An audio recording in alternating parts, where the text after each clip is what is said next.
All right. So video number 2 on anemia.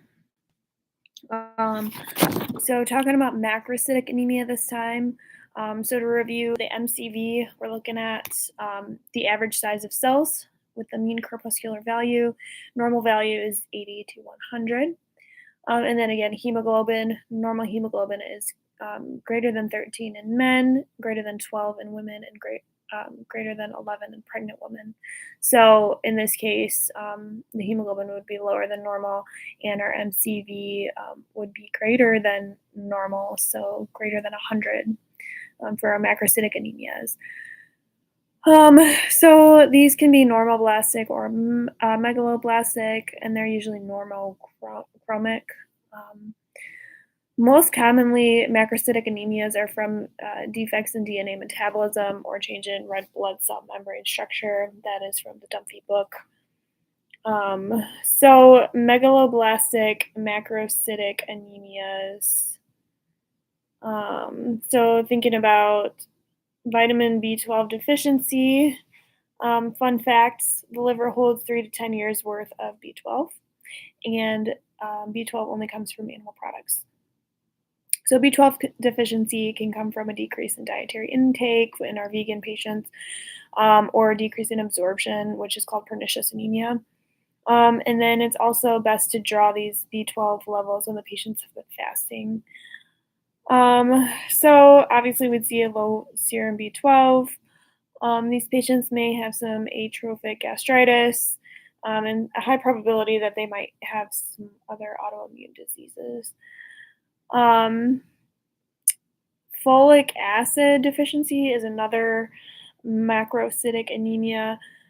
Low serum folate due to inadequate dietary intake, or you're utilizing it. Like a pregnant lady is making a new person with new red blood cells, so she's using a lot of folic acid.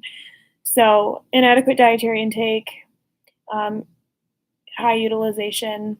You can find folic acid in citrus fruits, green leafy, the dark green leafy, things like spinach, animal proteins. A normal person needs 50 to 100 micrograms per day, but a pregnant woman needs 800 micrograms per day. Folic acid deficiency could also be from an impaired metabolism and storage, like in our chronic alcoholic patients, patients that use oral contraceptives, phenytoin, Bactrim, and methotrexate. Fun fact about folic acid is it can be absorbed along the entire GI tract. And then another cause for macrocytic anemia would be DNA-affecting drugs like our methotrexate, like we talked about. Hydroxyurea for like our sickle cell anemia patients. We'll take that, which we'll talk about, I think, in another video. Antiviral zidovudine and like some other chemo drugs. Subjective things that we can find in these patients: stomatitis, glossitis, nausea, anorexia, diarrhea, peripheral neuropathies, numbness, tingling in the hands, decreased deep tendon reflexes. Maybe we'll see a positive Babinski. So people that are at increased risk for deficiencies would be elderly patients. Their gut pH, for whatever reason, is higher, so that kind of like inhibits absorption. Chronic PPI users, alcoholics, malnourished patients. These patients with macrocytic anemia, we're going to see pale or icteric sclera, dry, cracked oropharynx, maybe a sensation of burning in their mouth, a thick, smooth tongue, tachycardia, systolic murmur, tachypnea, abdominal pain, irritability, so maybe some dementia, and then those neurosymptoms that we talked about. So it could go from really general and vague to very specific for these patients symptomatically.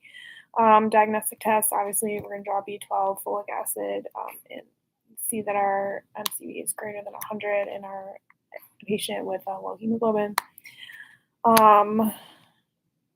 As far as fixing these people, we're going to give them supplementation or teach them how to have a better diet, and stop those drugs if we can. That's what's up about macrocytic anemia.